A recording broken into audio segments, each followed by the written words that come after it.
Everyone and welcome to my channel. तो वो तमाम तरह एप्लीकेंट जो यूके में पीएचडी करना चाहते हैं एज ए असिस्टेंटशिप, स्टूडेंटशिप या स्कॉलरशिप के बेस पे, सेल्फ बेस पे नहीं, स्कॉलरशिप की बेस पे, अगर आप स्कॉलरशिप के लिए पीएचडी के लिए अप्लाई करना चाहते हैं यूके में, तो कौन कौन सी अपॉर्चुनिटीज़ यूके में ओपन है आप जैसे कि स्क्रीन पे देख सकते हैं, जो कि अभी ओपन है। किसी की 13 मार्च है, किसी की 15 अप्रैल है, किसी की 5 जून है, कभी किसी की 26 मई 2026 है। तो इन तमाम तरह अपॉर्चुनिटीज़ के लिए अगर आप अप्लाई करना चाहते हैं, जिसमें मैनचेस्टर यूनिवर्सिटी होगी, स्वानसन यूनिवर्सिटी होगी, बाथ यूनिवर्सिटी होगी, रॉयल यूनिवर्सिटी होगी, ये तमाम तरह यूनिवर्सिटी जो मैंने यहाँ पे मेंशन किए हुए हैं, इसमें आपको fully funded PhD studentship provide कर रहे हैं। उसके अलावा रिसर्च एक्सेलेंस स्कॉलरशिप आपको ऑफर कर रही है।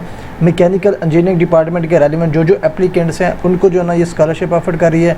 उसके अलावा फ़िलासफ़ी स्टूडेंटशिप, ये तमाम तरह अपॉर्चुनिटीज़ यहाँ पे जो कि जो है ना आपको फुल्ली फंडेड स्कॉलरशिप की बेस में ऑफ़र की जा रही हैं। अगर आप इंटरेस्टेड है इसमें अप्लाई करने के लिए, तो इसमें आपको कंप्लीट डिटेल इन्फॉर्मेशन शेयर करने लगा हूँ।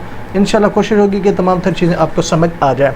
फर्स्ट स्टूडेंट, यहाँ पे अगर आप अप्लाई करना चाहते हैं, फॉर एग्जांपल अगर आप अप्लाई करना चाहते हैं जी मैनचेस्टर यूनिवर्सिटी में, जो कि आपको as a fully funded PhD studentship provide कर रहे हैं, ठीक है। अब इसका मतलब यह है कि आपको कोई ट्यूशन फ़ी पे करने की ज़रूरत नहीं होती, और उसके साथ साथ आपको रिसर्च अलाउंसेस भी इंक्लूड होते हैं। लाइक पीएचडी में जो आप रिसर्च वर्क करते हो उसमें एक्सपेंसिव वगैरह जो लगने होते हैं वो भी इसमें इंक्लूड होते हैं, और उसके साथ साथ वहाँ पर रहने के लिए आपको मंथली स्टाइपेंड भी प्रोवाइड किया जाता है, ठीक है। अब यहाँ पे किसी भी डिपार्टमेंट से आप बिलोंग करना चाहते हो, microbiology, environmental science, biochemistry, engineering, ecology, तो इसके अलावा भी और मल्टीपल कोर्सेज या डिपार्टमेंट यहाँ पे अवेलेबल हैं। अगर आप इंटरेस्टेड हैं 13 मार्च 2026 तक अप्लाई कर सकते हैं।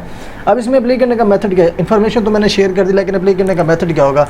अब हमने क्या करना है, सिंपल यहाँ से इसको कॉपी करो, ठीक है, यहाँ से कॉपी करो, लिंक भी अगर नहीं मिलता नो इशू। अब इसको आपने इंटर करना है किसी भी न्यू ब्राउज़र पे। अब यहाँ पे आपको फर्स्ट में डॉक्टर स्कॉलरशिप की डिटेल मिल जाती है। सिंपली आपने जी करना है इस पर क्लिक।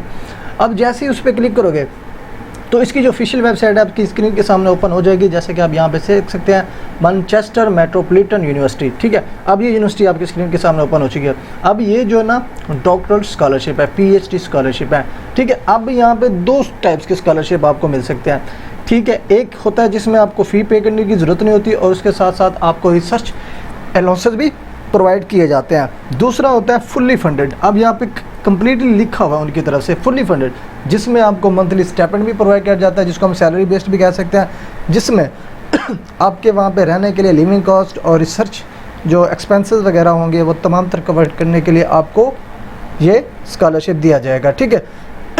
उसके साथ साथ यहाँ पे देखें जी, फर्स्ट ऑफ ऑल इसमें एप्लीकेशन का मेथड क्या होगा ये मैं आपको क्लियरली यहाँ पे बताता हूँ। इवन कि किसी भी कंट्री के, ना कि यूके में, किसी भी कंट्री में अप्लाई करने के लिए जो one of the most important जो स्टेप होता है वो ये होता है कि आपको सुपरवाइज़र फाइंड आउट करना होता है। सुपरवाइज़र के बगैर आप किसी भी अपॉर्चुनिटी को विन नहीं कर सकते, क्योंकि अगर आप डायरेक्टली किसी प्रोजेक्ट पे अप्लाई करते हो, डायरेक्टली किसी स्कॉलरशिप के लिए अप्लाई करते हो, वहाँ पे स्कॉलरशिप की अमाउंट 5, 6, 2, 3 होती है, जो कि हाईली कम्पिटिटिव होती है, ठीक है। तो वहाँ पे रेयर केसेस होते हैं आपके चांसेस सिलेक्शन के, लेकिन जो प्रोफेसर को टारगेटिंग करने के बाद जब आपको एक्सेप्टेंस मिलती है उसकी चांसेस जो है ना ज़्यादा होते हैं। तो ज़्यादातर आपने वो स्कॉलरशिप प्रेफर करने होते हैं जो प्रोफेसर बेस्ड हो, ठीक है, प्रोजेक्ट बेस्ड हो या प्रोफेसर के अंडर फंडिंग हो, ठीक है।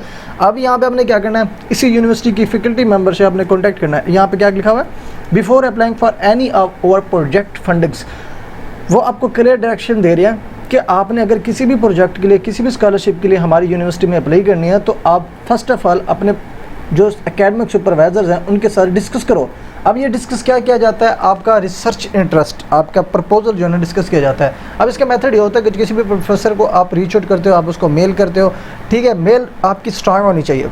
अब मेल आप कैसे करोगे, ऑब्वियसली किसी भी प्रोफेसर को मेल करने से पहले आप उसकी प्रोफाइल रीड आउट करोगे, उसका रिसर्च इंटरेस्ट देखोगे, उसकी पब्लिकेशन देखोगे, उसके रिसर्च पेपर देखोगे।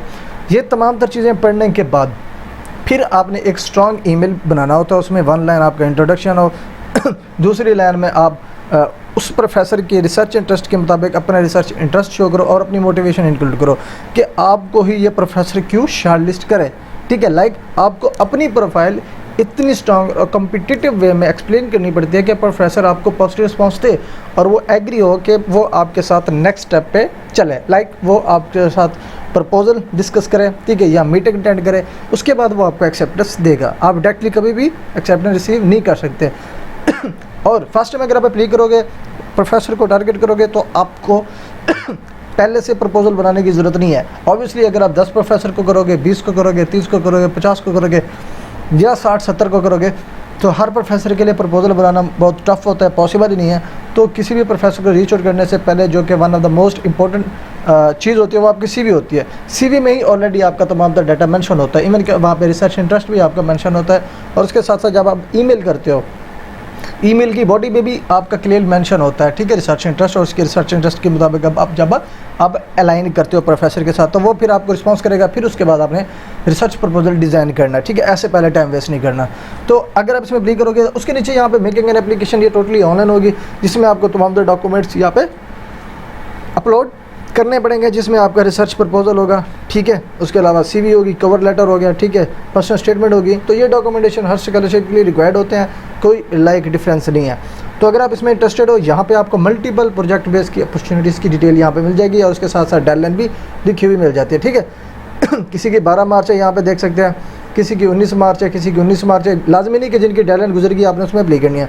अब यहाँ पे मल्टीपल डेडलाइंस है। अब यहाँ पे देखिए जी 1 अप्रैल 2026 है, 2 अप्रैल 2026 है। तो यहाँ पे मल्टीपल टाइप्स की अपॉर्चुनिटीज़ अवेलेबल है, मल्टीपल टाइप्स के पोजीशन अवेलेबल है। अगर आप इसमें इंटरेस्टेड है तो एज सुन एज पॉसिबल इस सिलेक्टेड यूनिवर्सिटी के प्रोफेसर को रीच आउट करें और अपना प्रपोजल डिस्कस करें और अपनी एप्लीकेशन जो है as soon as possible submit करें। तो यहाँ पे आपको तमाम तर चीज़ें इसी की वेबसाइट पे मिल जाती हैं। यहाँ पे देखिए इंटरनेशनल सेक्शन है, study in UK, study abroad, internship, contact international office, ठीक है, बिजनेस एंड एम्प्लॉय, यहाँ पे देख सकते हैं इनोवेशन, ये सारे सेक्शन, रिसर्च हो गया, ठीक है, research study, community impact mission. और उसके अलावा स्टडी वाला सेक्शन पे आते हैं तो यहाँ पे under graduate, post graduate, vice study, international section. तो यहाँ पे आपको हर चीज़ की डिटेल मिल जाती है, और उसके साथ साथ यहाँ पे स्टाफ की डिटेल भी मिल जाएगी, प्रोफेसर की डिटेल भी आपको यहाँ पे मिल जाएगी।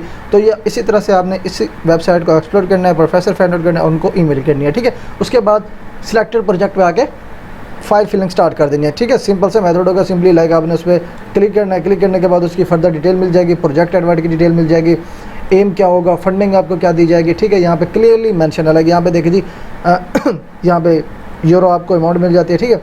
उसके अलावा स्पेसिफिक रिक्वायरमेंट स्टूडेंट से क्या क्या होगी, किस तरह से आपने अप्लाई करनी है, ये सारी चीज़ें आपको इसी की वेबसाइट पे मिल जाती हैं, ठीक है। उसके बाद ये होगी फर्स्ट अपॉर्चुनिटी। अगर आप सेकंड अपॉर्चुनिटी के लिए अप्लाई करना चाहते हैं, जिसका नाम है जी स्वयंसेवा यूनिवर्सिटी, अब ये भी फुली फंडेड और पार्शियल फंडेड आपको स्कॉलरशिप ऑफर कर रही है। मेथड वही आपने सेम फॉलो करना है जो कि आपको पहले मैंने बता दिया। सेम इसी तरह को यहाँ से कॉपी करके वेबसाइट पे जाओगे, उसके बाद आपने अपने प्रोजेक्ट्स देखने हैं, प्रोफेसर को फाइंड आउट करना है, कॉन्टैक्ट करना है, रिक्वायर्ड डॉक्यूमेंट्स कंप्लीट करने और फाइनल सबमिट करनी है। इसकी डेडलाइन जो है ना 15 अप्रैल 2026 है।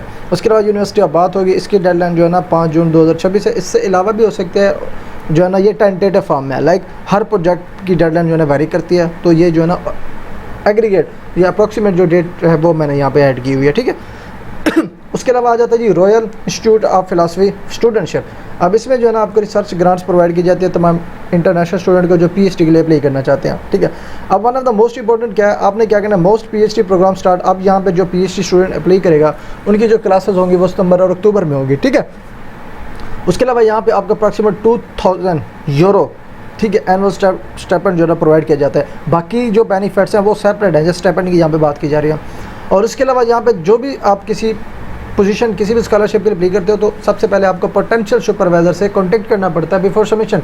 Submission is not a problem. Submission ये है कि आपको personal information, academic information, documents uploading करके सिंपली क्लिक करके सबमिट करना पड़ता है, जो कि आधे घंटे या दो घंटे का काम होता है।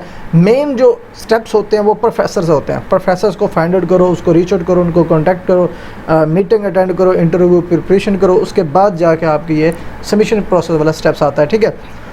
उसके अलावा इंग्लिश प्रोफिशिएंसी भी यूज़ होती है और आइल्स भी यूज़ होता है, ठीक है। उसके अलावा अगर आपको इस स्कॉलरशिप के रेलिवेंट कोई सर्विसेज चाहिए हो, लाइक अगर आपको स्कॉलरशिप की सर्च या एलिजिबिलिटी असेसमेंट करानी हो, प्रोफेसर को फाइंड आउट कराना हो, कॉन्टैक्ट कराना हो, उसके अलावा रिसर्च प्रपोजल डेवलपमेंट करानी हो, proposal statement of purpose, motivation letter write कराना हो, सीवी प्रिपेयर कराना हो, exactly related to opportunities countries, क्योंकि हर कंट्री का डिफरेंट फॉर्मेट होता है सीवी का और एकेडमिक सीवी का। और उसके अलावा कंप्लीट अगर आप पीएचडी स्कॉलरशिप सपोर्ट लेना चाहते हो तो यहाँ पे मैंने व्हाट्सएप का लिंक ऐड किया हुआ है, इस पर क्लिक करके आप व्हाट्सएप पे कॉन्टैक्ट हो सकते हो। तो अगर आप मेरी पेड सर्विस से लेना चाहते हो तो आप मुझसे भी कॉन्टैक्ट कर सकते हो, ठीक है। तो ये ओवरऑल प्रोसीजर, अगर आप यूके में पीएचडी करना चाहते हैं, पीएचडी के लिए इंटरेस्टेड हैं, तो ये तमाम स्टेप्स आप फॉलो करके अपनी एप्लीकेशन जो है ना फाइनलाइज कर सकते हैं। मिलते हैं इंशाल्लाह नेक्स्ट वीडियो में, तब तक के लिए अल्लाह हाफिज़।